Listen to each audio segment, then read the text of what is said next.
Yes, T.B.Photo X1.5TFX, and welcome back to another video.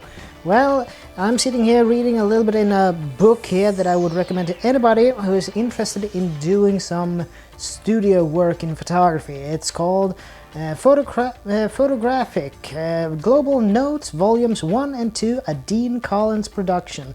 Discover the photo imaging techniques used by world-leading photographers. Really interesting book with a lot of good how-to guides for any type of studio application and also on location shooting. There's a lot of brilliant information about lighting, even though most of this is from the era of film. But anyway, speaking of Dean Collins, this is actually going to be a little bit of an abridged version of my previous video that was about his theory of black and white standardization. So yeah, it doesn't need that much more introduction, so take it away.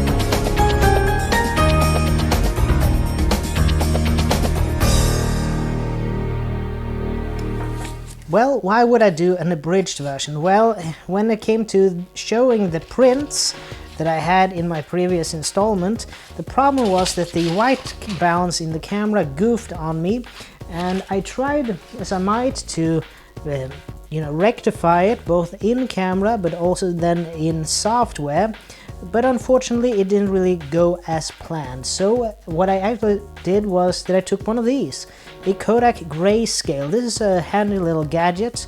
It's just a print, older print from Kodak that has a lot of different densities on it of gray, which includes a 0.0, which is white, photographic white that is. So I could actually use that in order to get a proper white balance. So in that aspect I managed to get some better ways of getting to show my prints, which I have a couple here from the previous installment.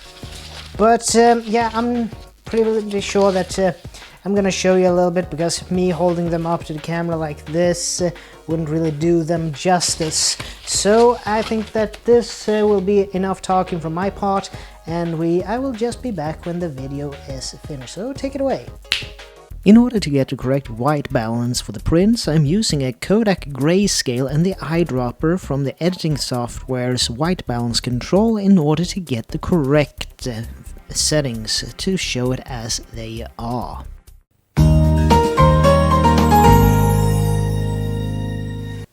As a piece of additional information, I have this old pamphlet from Leitz. It's called Enlarge Yourself. It is easy and fun. That goes through a lot of different ways of doing color and black and white enlargements. And for the black and white section, there is a lot of good information about choosing the right contrast paper, either if it's set values or multi-contrast. But the rule of thumb is, if you have a soft negative, use a harder grade contrast paper, and if you have a hard negative, use a softer grade contrast paper. But this book has been a really good helping hand in a lot of situations, at least for me.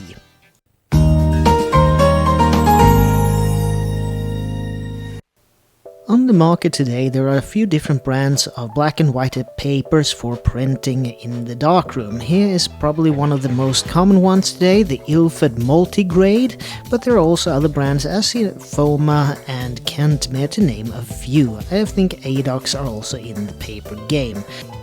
Here I do as a little bit of a show and tell that there are also set contrast range papers. Here's an Ilford 1, 2, 3 set, which means that the higher the number, the higher the contrast gradation of the paper. There were also others like Tetanol around, and Agfa was a very prominent paper manufacturer in the olden days. So here, for instance, a little bit of examples with FOMA or Tetanol. But with the paper that I ended up using for this experiment was Orvo paper, an older one but still worked good for me, and Agfa Brovia, which seems to be keeping up fairly nicely for being from the 1980s.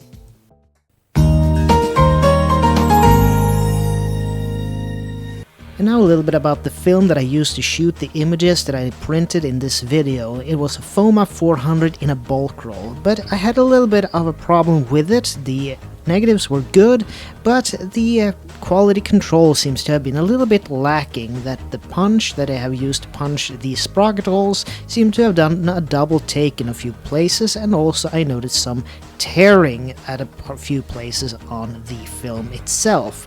This didn't make any bigger problems for me. I didn't have any issues with film tearing in the camera and so on, but it is a little bit of a heads up if you're gonna use this film.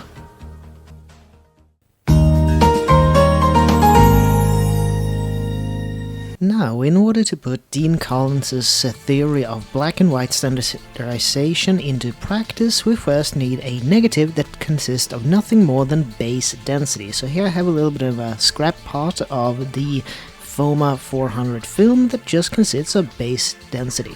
So put it into the negative carrier of the enlarger, and just put it into position. After that, just finding focus with a grain focuser. And when that's done, I just pull the lens into f16, which is the maximum aperture of this enlarger lens. After that is done, I can just turn down the enlarger timer to 1 second. That is that each piece of the sheet that I will do has 1 more second of exposure on it. The resulting print now consists of several densities with increasing darkness, and when I can no longer see any difference, that is D-max. Since I used 1 second between each increment, I can now just write down my reciprocals. That is, when I increase the amount of light coming through the lens of the enlarger, I just half the amount of time used. So for f16 it was 18 seconds, and for f11 that will be down to 9 seconds, and then for f8 that would equal 4.5 seconds.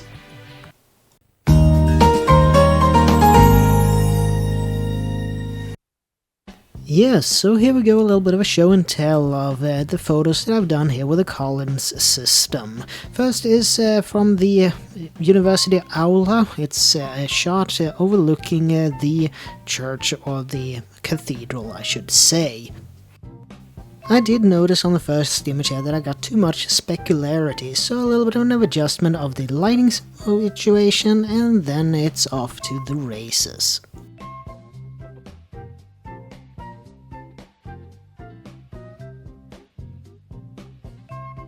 Next two images are actually cloudscapes, but there is a fundamental difference between them, and this is something that I picked up from the naked photographer. This first one is just a camera and standard lens, but here is the next image where I am using a red filter in front of the camera lens.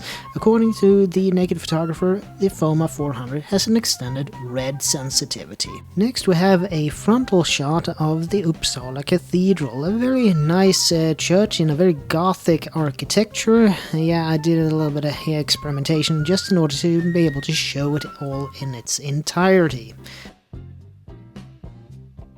This next image I'm actually quite proud of. It's done with a wide-angle lens and a red filter. The building in the foreground is Gustav Vanium, which has been an important part of the medical faculty at the university throughout history. And it is built on a slope, so I've actually made it in the gradient of the slope the building is built on. This print became a little bit too light, so what I did was that I just opened up the enlarger aperture 1 f-stop, so I get twice the amount of light, and I started to get more detail in the sky and so on, and more deeper blacks, which I was out for from the beginning.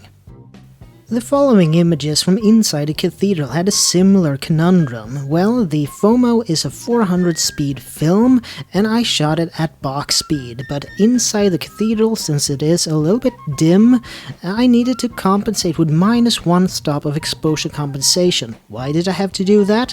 Because I wanted to have, or rather minimize the amount of motion blur when I took the images.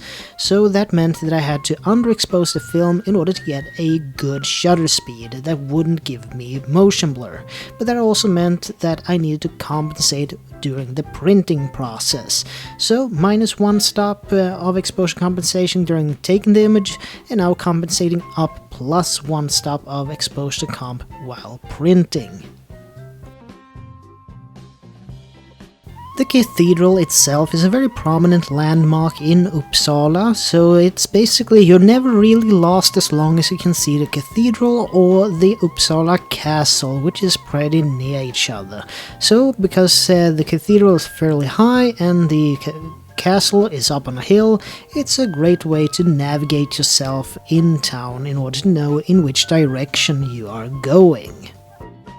The cathedral itself also houses a number of tombs, and two of the more noteworthy names on people who are buried inside the church itself is King Gustav Vasa and also the botanist Carl von Linné.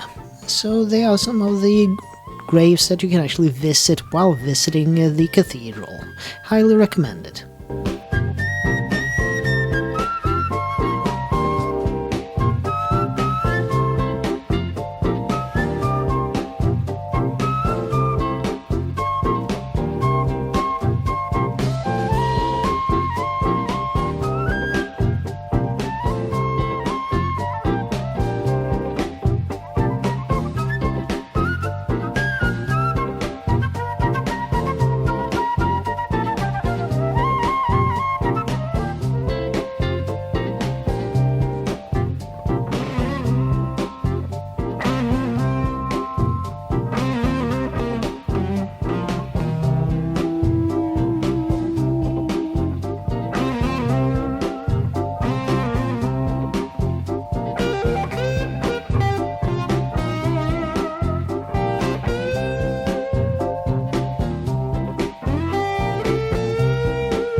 Now showing a little bit of the equipment and the process itself I used to make these prints that you've just seen. Well, I'm using Ilford's own multi-grade paper developer, which is a 1+9 dilution. So 1 deciliter of developer undiluted and 9 deciliters of water, which makes a 1 liter solution of a developer ready to use for your prints.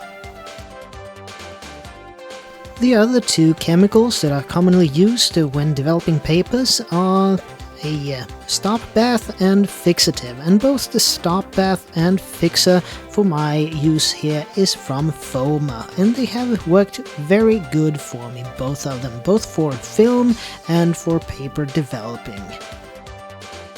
And speaking of paper, I am using basically exclusively plastic-based paper, so no fiber-based in my darkroom as of yet, and the reason is that they both just need 2 minutes of developing, the plastic paper that is, and then also that it is a little bit easier with the rinse cycle, whilst the fiber-based papers generally need a more thorough rinsing.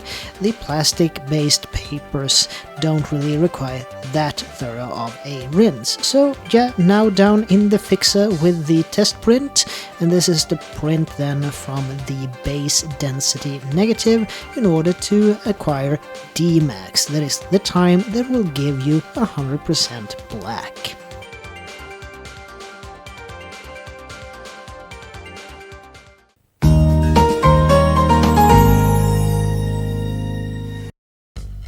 And now as a little bit of a bonus, here is now the dried test print in order to get Dmax. So the only thing that was on this negative was its base density, and from that I could calculate how long I needed to print to get maximum dark.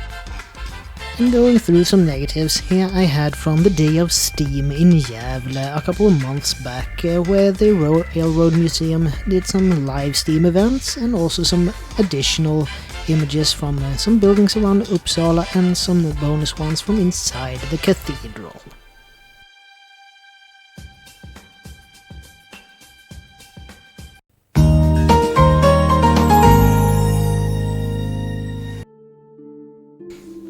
And as a final little bonus in this quotation abridged version of this video, I decided to put in some B-roll from when I actually visited the cathedral to take these images, so you can see for yourself now in living color, as it were, how it was when I took the images you have just seen printed.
Yeah, and I think that's all for me for now, and as always, this is Tobias Bergström from T.B.Photo, X1.5 to FX, and I'd like to see you guys in the next video, whenever and wherever that shall be. So take care from now on, and please like, share, comment, and subscribe, and all that jazz. Bye.